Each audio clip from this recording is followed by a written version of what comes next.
Hello again, everybody, and welcome back to another edition of The Jungle Show. Today, we are here to discuss all kinds of the ratings starting to come out with basketball season just on the horizon and coming up very soon here in November.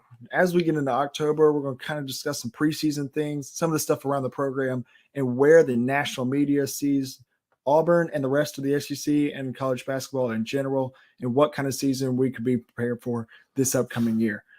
All that and more next on The Jungle Show.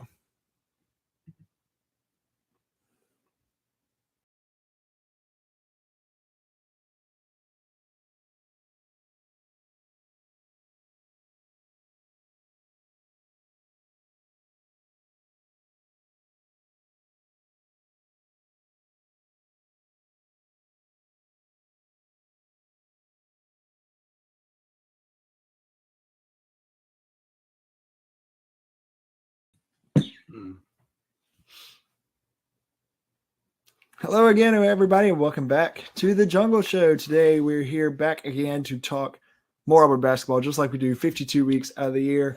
And again, this show is pre-recorded. We do not know when this show will be going up. I'm hoping this will be going up on October 7th, later tonight. This is when we're recording. Right down there. That's right. It could be going up, next week on next Friday. We don't know. We're trying to work out those details, but no matter what, as long as the show gets up, that's our goal. That's what we're trying to do. And to do that, again, I brought in my dad and my co-host. Dad, we are in the same room again this time. Finally, just yes, like we are. Since school started, we haven't been in the same rooms. I've been down in the on the loveliest village, and you've been here. Yep, I've been up in Chelsea, but we're back in the same room. You're right across from me, and that's why his microphone is microphone is muted.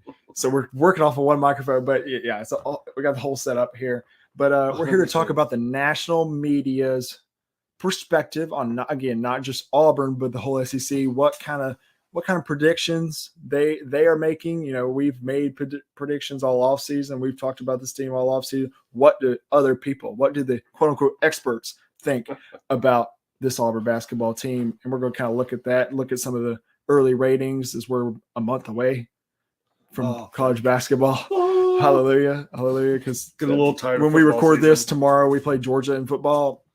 I hope I look funny saying that, but we're ready for basketball. Yes. But again, diving right into it, the national perspective of this Auburn team the past 5 years, not in the terms of like AP poll, like during the season, not in the terms of anything like that, but preseason expectations have not been up to par. Auburn has demolished preseason expectations every single time. The past 5 or 6 years, we've demolished preseason expectations, whether at an SEC level or a national level. Yeah, and again, these preseason expectations are not super high, but they're higher than they have been this past year. Auburn's projected, I believe, 4th or 5th in the SEC, and the third or fourth SEC team ranked as of right now. So, and kind of middle of the pack and middle of the top 25. What do you think about the kind of national perspective here? All right, so I think a lot of times national perspective is taken from what we did last year. Yeah. And knowing what we lost. Yes. We were very good in the regular season and got beat in the tournament pretty badly. And then we lost two guys that are going to play a lot in the NBA. Yeah. So I think the national perspective, they're not up close with the program all the time. They don't see the things that are going on. And to be honest with you, a lot of them don't really respect Bruce Pearl. No. Don't ask me why. I don't know. But the ESPN has us at 15th and about the 4th. I think we're the 4th team ranked, SEC team ranked in that. 15th's not bad way to start. I think it's probably a little bit better than where we've been. I think the Final Four year we were 17th. Yeah, you got all the way up to number 5. Some people had you at number number 5 when you started so well, and then you came off and you did not perform did well. not play well until going into the 5. tournament. Yeah. So 15th is about right. A little bone to pick with Andy Katz on his power 36. His power 36 is a little, and he's got us at 24th. I think that's a little low. He's got, however, he has us as the 3rd SEC team. That's true. That is true. He's got Arkansas and Kentucky ahead of us, but he's got us ahead of Tennessee. Yeah, Tennessee's going to be good. The SEC is going to be good, in my opinion. So I don't know. I think we're getting some respect in some corners, but again, the national media is not here every day. They don't see the kids that just came in, and they think, well, they lost Jabari Smith and Walker Kessler. They can't be good. Yeah. And maybe they're right. We'll see. Yeah. I think that's where, you just like you said, a lot of the preseason talk is based on what you did last year and what does the team look like from last year. And this team is completely the same outside of Devin Cambridge, Jabari Smith, Walker Kessler. And you replace them with Chance Westry, Yohan Traore, Janai Broome. 3 great replacements for those 3 really great players. So I think Broome is probably a pretty equal replacement with Walker. Agree, yeah. I think Traore is a little bit below, obviously, where Jabari was last year, but a good solid replacement. He's a pro player, yeah. And Westry's better than Devin Cambridge. I would agree with so that. That's an upgrade, a wash, and maybe a little bit of a downgrade. Yes, and going back to what you were talking about with Andy Katz's Power 36, and he does his Power 36 weekly, just like the AP poll. And ESPN won't do power rankings every week, so you should get those power rankings. You do those about 3 or 4 times a year, and they did one for the preseason where they had us at 15. But Katz having us at 24. I do want to point out, though, when he did his way too early Power 36, he does, again, just like I said, he does it a lot more often. He had us at 30. So you see that, yeah, you see the improvement there. But also having Arkansas at 13 and Kentucky at 3, not a lot of respect for the SEC compared to what the ESPN have. Mm-hmm. And a lot of other people have. A lot of people think there could be 5 SEC teams that have a chance to not only win the SEC but go very far in the tournament, including the tier 1 teams that we mentioned not too long ago, a few shows ago. We got Auburn, Kentucky, Arkansas, Tennessee, and possibly Alabama. And he even had Florida ranked very high in that, which was a little surprising to me. I know they've got their center coming back.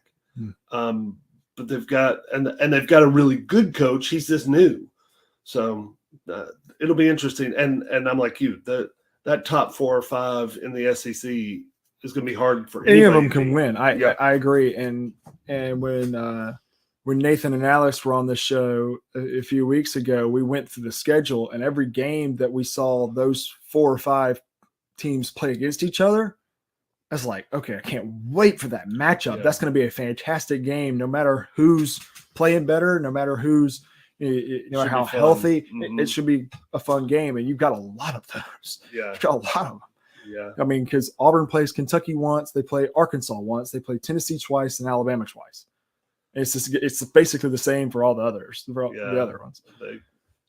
That top group is really good. And I'm a little surprised Katz doesn't have those 5 ranked higher than he does. Yeah. But he moved us from 24 way too early, or Power 30 to 24. That's correct. I don't know. Maybe he watched the Israeli events and thought, well, maybe they're a little bit better than 30. I'll move them up to 24, because that's kind of how he does. He bases it off watching games. Yes. So this preseason is him going, well, I know they lost Walker and they lost Jabari. So yeah, continuing the talk about Power 36, we both were actually wrong on. He does have us the 4th SEC team ranked. Okay. He has Florida at 21 and us at 24. He has Tennessee at 27, but in the one that we were talking about, we had Auburn at 30. He had them at 18. He dropped Tennessee 9 Wow. spots. What And happened to he added Lincoln Alabama. Texas He'd had them not ranked, and now he has them at 30 out of 36. So And also, again, Texas A&M. Texas you A&M put is at 34, Florida above Tennessee in that. above Tennessee and Auburn. I don't know about that. Maybe so. Maybe they've got stuff that I'm not familiar with. Obviously, Castleton's a good player. Can't stand him. He's a good player, and but he's got a very punchable face. He's got a very punchable face. Yeah.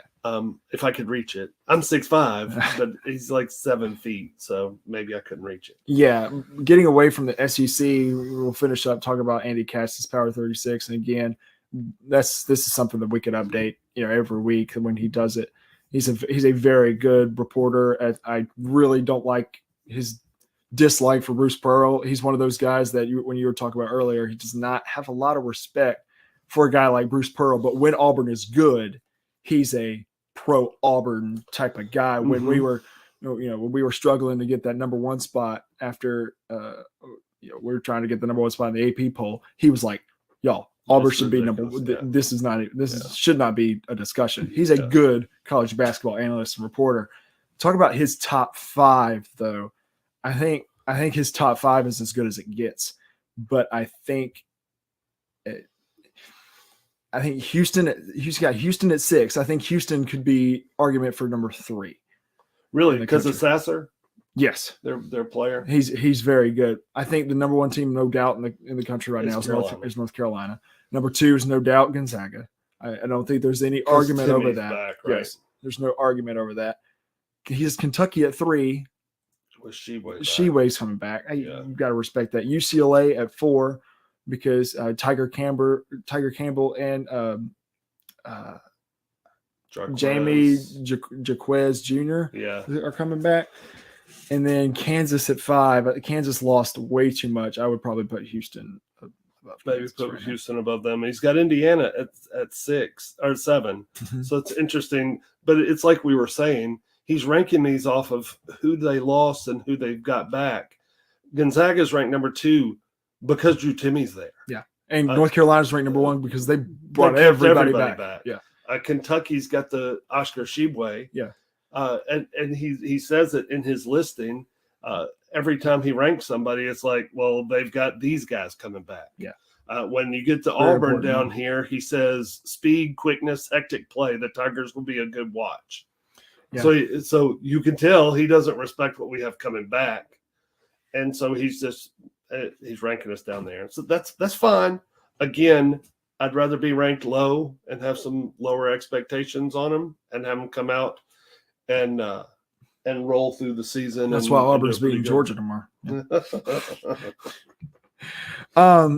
Talking about a few other rankings, you mentioned the ESPN one, and we talked about this a little, but their power rankings, they don't do as often, obviously. But they're about the same. Again, North Carolina and Gonzaga are 1 and 2.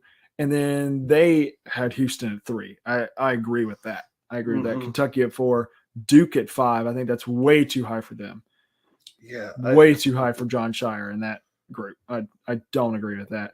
They have Arkansas at 9. I think that's much more respect for this Arkansas team because of what they had.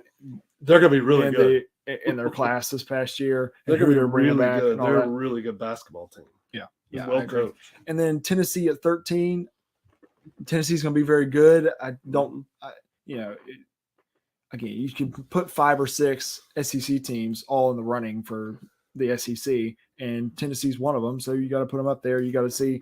And then they had Auburn at 15. In their previous one, they had us at 13. So a little bit of a drop. I don't know if that. What did you see that makes you drop us? I think it's I don't think it's that. I think it's the what do you see in Indiana who jumped us. And they have Indiana ranked really low. Yeah. Compared to Cats. Cats got a lot of respect for Indiana. And they put the projected starting lineups on here. They did. So they've got Wendell and KD and Chance Westry along with Traore and Janai Broom. It's an interesting starting lineup with Chance at the 3. At the 3 guard. So speaking of Chance, they do not have Flanagan on their starting Zep lineup, Jasper, and they they do don't? not have Zep Jasper on there, and That's they a little do weird. not have Jalen Williams on there. Right. So you look at that and you go, that's an interesting starting lineup, and it may be that, but I think at least early in the year, Zep is going to play. Zep's going to play, and Chance is going to be replaced by Alan Flanagan.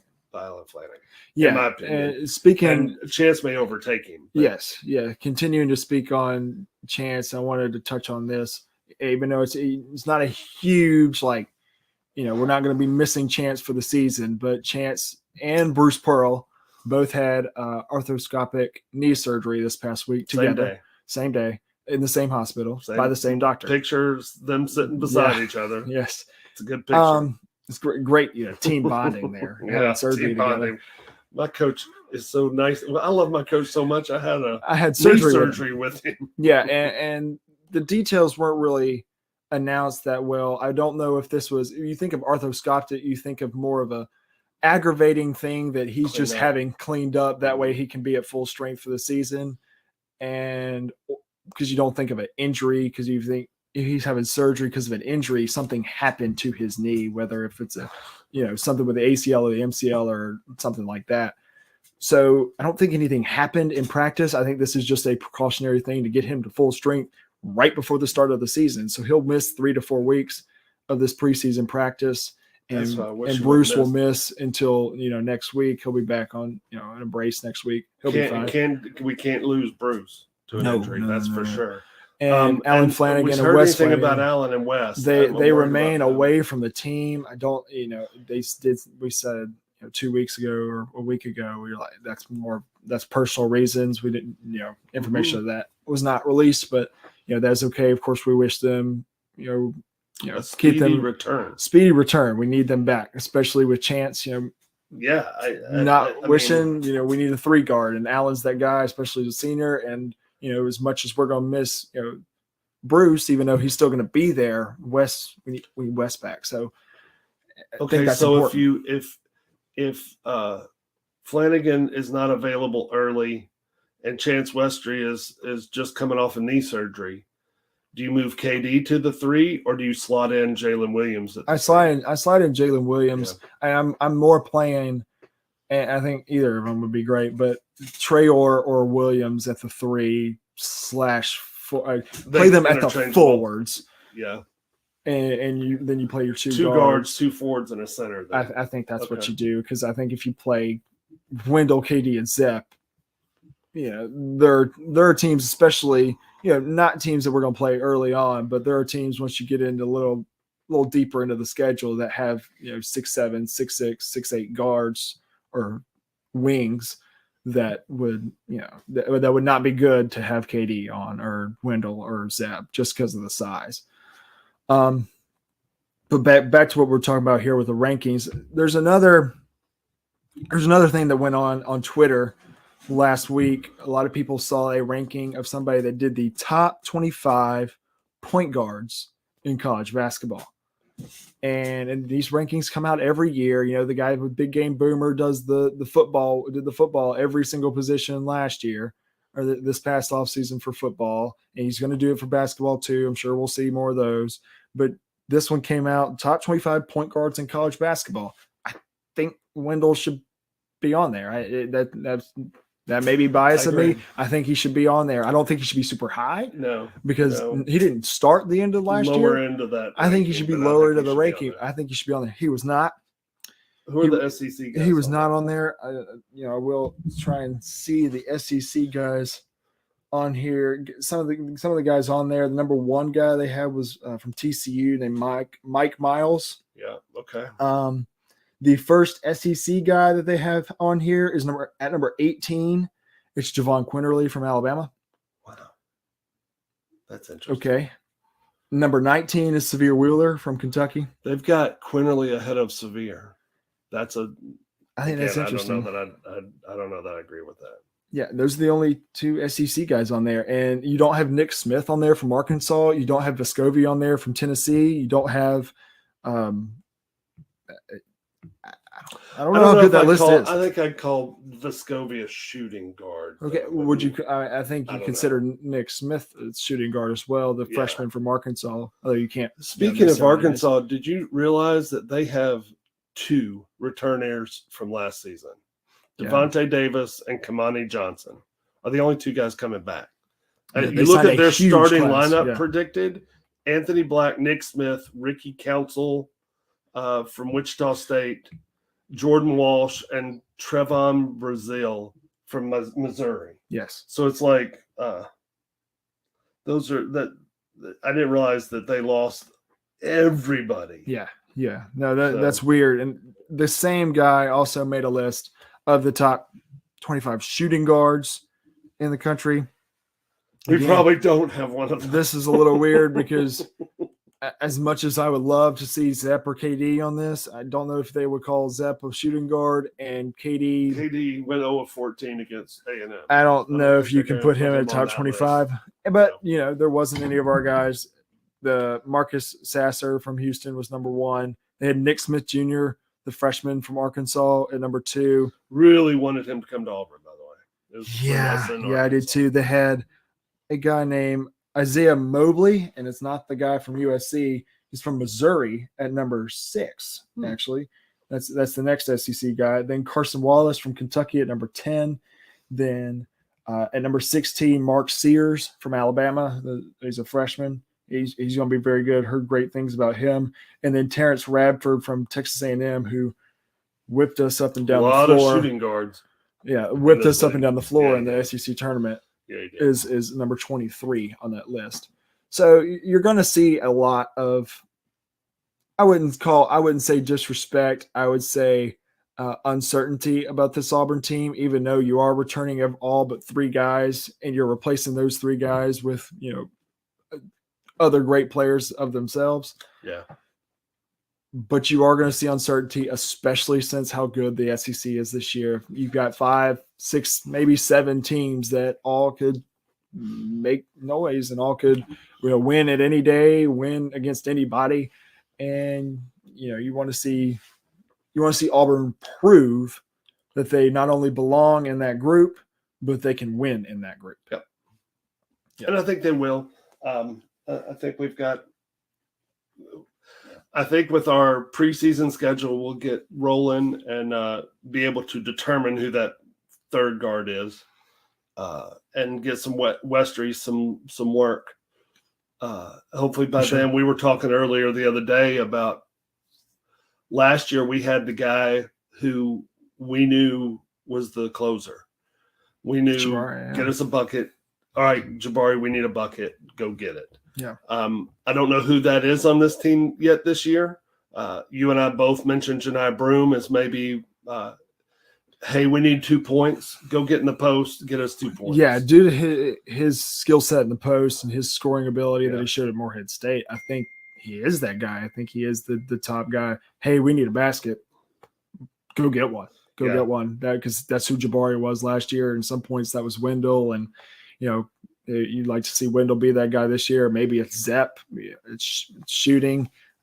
Maybe it's KD. Maybe it's hey, go get a bucket, but do it under control.